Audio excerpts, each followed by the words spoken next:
नमस्कार बंधुरा आज के আমি বানাচ্ছি চিজ পটেটো স্যান্ডউইচ। দেখুন কি সুন্দর আমি বানিয়েছি।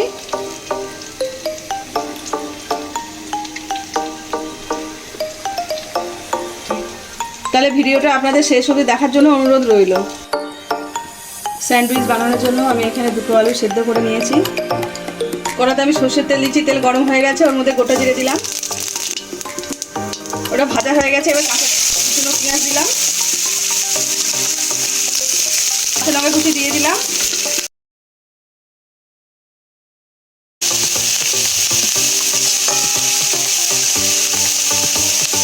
গ্রেট করা দিলাম,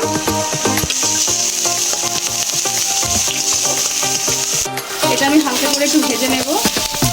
পরিমাণ মতন নুন দিয়ে দিচ্ছি, পরিমাণ মতন হলুদ দিয়ে দিলাম,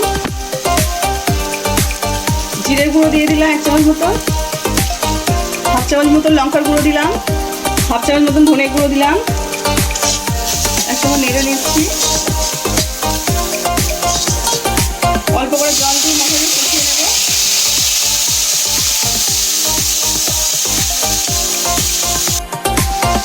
সেদ্ধ করে রাখা আলুগুলো আমি ম্যাশ করে রেখেছিলাম, ওটা দিয়ে দিচ্ছি এর মধ্যে।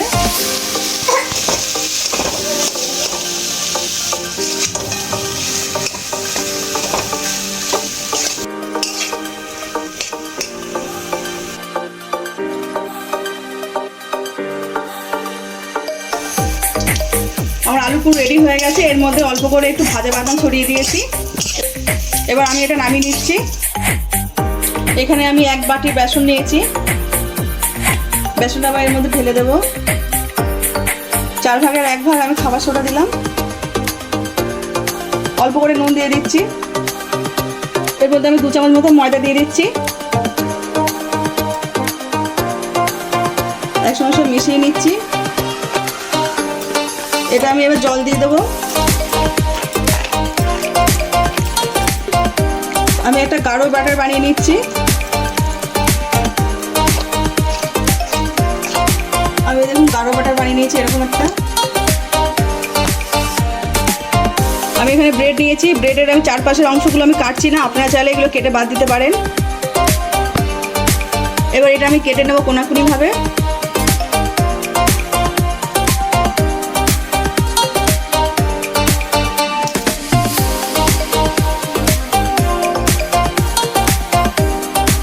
আমি এখানে ব্রেড নিয়েছি, ব্রেডের গায়ে আমি আলু বসিয়ে দেবো এইভাবে।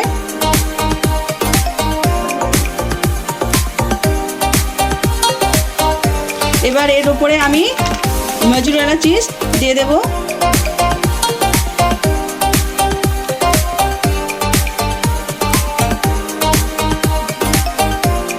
এবার এইভাবে দিয়ে দেবো উপর থেকে এটা রুটিটা। সব আমি এইভাবে তৈরি করে নেব। আমার স্যান্ডউইচের পুর ভরা রেডি। এবার আমি স্যান্ডউইচটা বেসনের গোলায় দিচ্ছি।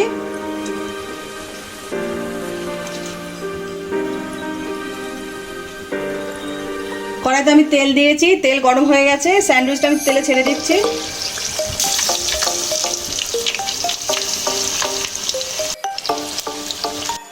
এবার স্যান্ডউইচগুলো আমি পাল্টে নিচ্ছি।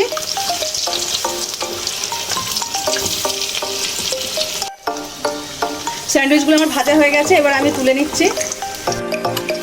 আমাদের চিজ পটেটো স্যান্ডউইচ একদম রেডি। দেখতেই পেলেন কত সহজে আমি বাড়িতে বানিয়ে ফেললাম। আপনারা চাইলে আমার এই রেসিপিটা ফলো করে আপনারা বাড়িতে বানাতে পারবেন। আজকে আমার এই রেসিপিটা যদি আপনাদের ভালো লেগে থাকে তাহলে লাইক করে দেবেন, শেয়ার করে দেবেন, কেমন হয়েছে কমেন্টে জানাবেন। আবার নতুন নতুন রান্না পেতে গেলে আমার চ্যানেলটা সাবস্ক্রাইব করে দেবেন।